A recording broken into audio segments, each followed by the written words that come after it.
ሮማይ ማለዳ ማለዳ ጀግና ሰው ማለዳ ምዕራፍ አንድ ክፍል አንድ ሰኞ ማለዳ ታኅሳስ 19 ቀን 1974 ብርዳማና ጭጋጋም ጠዋት ያው እንደፈረደብኝ ዘግይቼ ነበር የነቃሁት።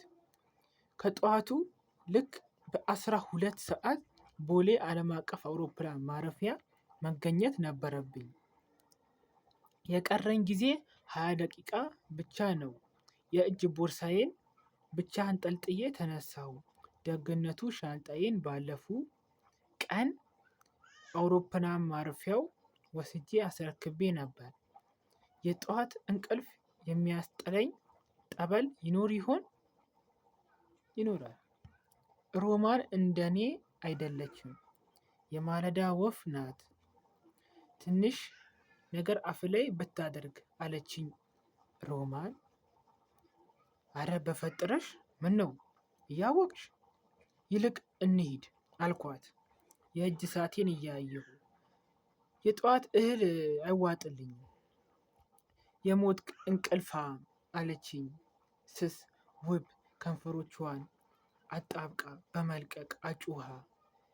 እንዲህ ስታደርግ ራሷን የምትስም ትመስለኛለች።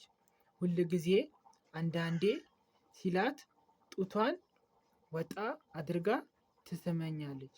እኔ አላልኩም እሱ ነው። ጉድ ናት። ራሷን የምትወድ ትመስለኛለች። እና ቢሆንስ? ቆንጆ ናት። ታዲያ ያኮረፈች መስላ ታየችኝ። ስታኮርፍ ደስ ትለኛለች። ያኮረፈችበትንም ምክንያት አላጣሁትም። ለ3 ወር ያክል ተለይቻት ወደ ሰሜናዊት ክፍል ወደ አስመሪና በሚሄድበት ቀን ለመሰናበቻ የፍቅር እድል አልሰጠኋትም። ይሄ ነገር እኔ ብቻ ነው ያልገባኝ? የፍቅር እድል አልሰጠኋትም ማለት እስቲ እናንተም ኮመንት ላይ ንገሩኝ። ምንድን ነው? እኔ አልገባኝም። ጠዋት መቼም ጥሎብኝ የለየልኝ ሰነፍ ነኝ። መጥፎ እድል ጉዞዬን ባጣፈጠ ፍቅር ብጀምረው።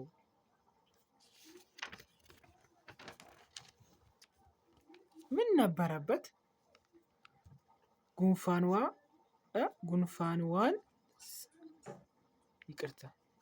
ጉንጯን ሳም አደረግኩ። ፈገግ አለች። ጥርሷ ትኩስ የተፈለቀቀ ለጋ የመስኖ በቆሎ እሸት ይመስላል። ገላህን አልታጠብክም? ምን ቢያደርጉ ይሻልሃል? አለችኝ።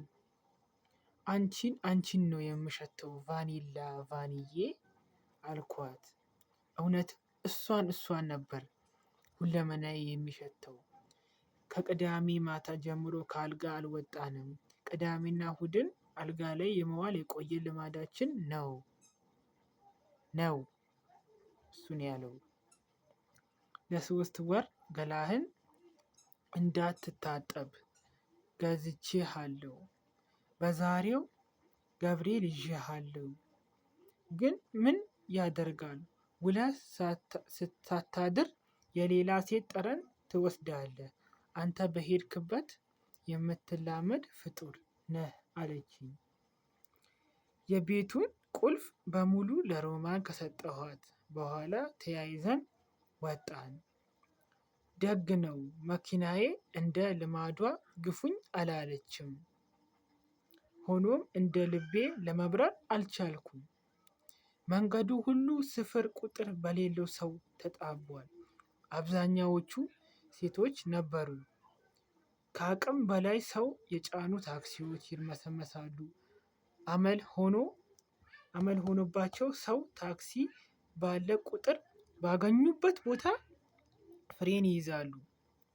ከመጠን በላይ ሰው የጫኑ የቤት መኪናዎች በብዛት መንገድ ላይ ይታዩ ነበር። ሁሉም የሚጓዙት ወደ ገብርኤል ቤተክርስቲያን ነበር። ታኅሳስ ገብርኤል አልፎ አልፎ ግጭትና አደጋ ይደርሳል። መንገዱ ይዘጋል፣ ጊዜው ደግሞ ይሮጣል ይከንፋል። እኔም ከአንድም 2 ጊዜ ግጭት አደጋ ሊደርስብኝ ነበር። የማላረገው እርግማንና የማልሳደበው ስድብ አልነበረም። ከሰማይ በታች ሰው ሲቸኩል ለምን እንከን እንደማያጣው አይገባኝም። እኔንም አይገባኝም ይሄ ነገር። አረ በፈጠረ ቀስ በል አለችኝ ሮማን ሰውነቷ በፍርሃት እየተኮማተረ። መቼም ለነፍሷ በጣም ስሱ ናት ሮማን ኋላተ ወርቅ። አያስደንቅም እንኳን እሷ እኔም እሳሳላታለሁ። ያያት ሁሉ ይሳሳላታል። ከእግሯ ጥፍር እስከ ራስ ጠጉሯ በዓይናቸው እንደ ሽንኩርት ላጥ ያደርጓታል። ባዩዋት ቁጥር ይቀኑባታል። እድሌ ሆኖ ሴቶች አይወዱኝም ትላለች። እሷም ሴቶችን እንደ ጦር ነው የምትፈራው እና ምን ያቀምሱኛል በማለት ያለ ሴት ጠላት የለኝም ትላለች። ለዛሬ እዚህ ጋር ይበቃናል። በቀጣይ ክፍል ካቆምኩበት እቀጥልላችኋለሁ። እርግጠኛ ነኝ ወዳችሁታል። ቻናሌን ሰብስክራይብ በማድረግ አበረታቱኝ። ይመቻችሁ።